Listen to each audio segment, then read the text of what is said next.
ஊருனா இப்படி தாங்க இருக்கணும். ஏகப்பட்ட கிராமங்கள்ல இருந்து மக்கள் ஜே ஜே ஜே ஜே ஜே ஜேன்னு பார்த்தீங்கன்னா நம்ம திருவாரூர் கடத்தருக்கு வராங்க. ஒரு பக்கம் காவலர்கள், ஒரு பக்கம் போக்குவரத்து காவலர்கள் போக்குவரத்து நெரிசலை வந்து சரி செய்வதற்கான பணிகளில் ஈடுபட்டுறாங்க.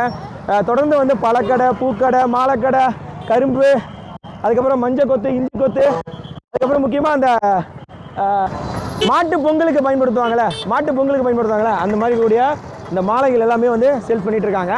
ரொம்பவே பரபரப்பாக இருக்குது, வேறு லெவலில் இருக்குங்க கடத்தருவை இப்போ பார்க்குறதுக்கு. ஸோ நீங்கள் கடத்தரு பக்கம் வந்து என்ன மாதிரியான பொருட்களாக வாங்குவீங்க அப்படின்றத கமெண்ட் பண்ணுங்கள். இந்த பக்கம் அப்படியே பாருங்களேன், கம்ப்ளீட்டாக பார்த்தீங்கன்னா தெரியும் உங்களுக்கு. ஸோ இந்த இடத்துல இருந்து ஃபுல்லாக நம்ம மகாராஜா வரைக்கும் செம்மையாக இருக்கும் இந்த வியூ பார்க்குறதுக்கு. So bye, take care, love you all, happy Pongal to every one.